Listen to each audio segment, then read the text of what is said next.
Baik, Shalom. Perkenalkan, nama saya berasal dari Prodi. Saya akan menjelaskan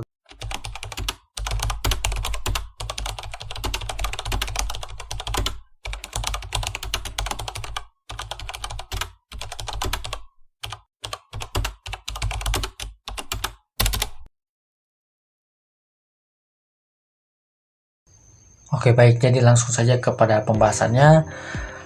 Secara historikal, pada zaman dahulu, orang yang lebih tua dianggap memiliki pengalaman hikmat dan tanggung jawab dalam memimpin keluarga maupun jemaat.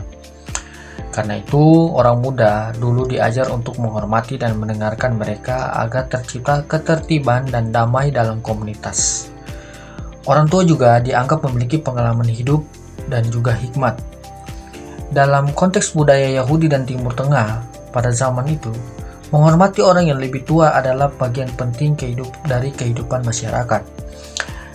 Pada jemaat Kristen mula-mula terdiri dari berbagai usia dan latar belakang, sehingga diperlukan pemimpin dan orang-orang yang dihormati agar jemaat tetap tertib.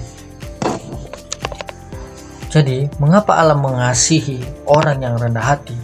Dalam budaya Yahudi, orang rendah hati seringkali adalah mereka yang bersandar penuh kepada Tuhan di tengah penderitaan dan keterbatasan hidup.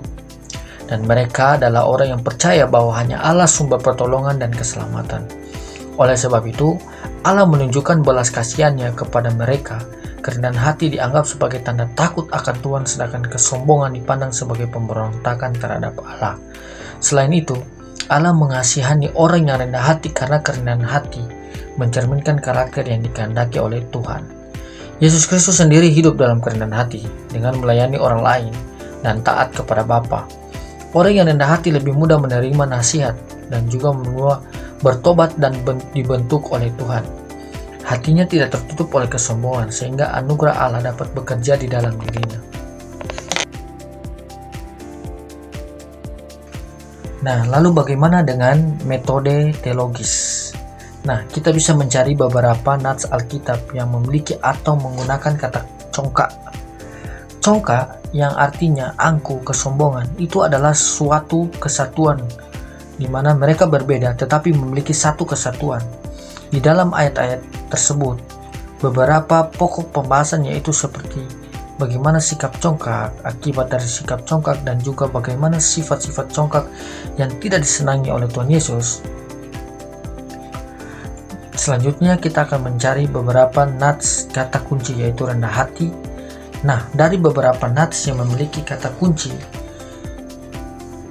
yaitu rendah hati, memiliki satu kesimpulan dengan metode historikal bahwa Tuhan menentang orang-orang yang congkak karena mereka lebih mengandalkan kekuatan diri sendiri, dan sebaliknya Tuhan mengasihi orang-orang yang rendah hati karena mereka benar-benar mengandalkan Tuhan di setiap kehidupan. Dengan metode teologis, kita dapat menggali lebih dalam dan menggunakan beberapa buku teologi. Dan di dalam penafsiran teologi ini, kita dapat 3 poin yang bisa kita renungkan. Poin yang pertama itu, kita harus tunduk kepada pemimpin rohani atau orang yang lebih tua. Poin yang kedua, kita harus merendahkan diri di hadapan Tuhan dan juga kepada satu sama lain, sesamanya kita. Dan yang poin yang ketiga, kita harus mendengarkan peringatan akan orang yang congkak. Dan sekian penafsiran metode dari saya. Shalom.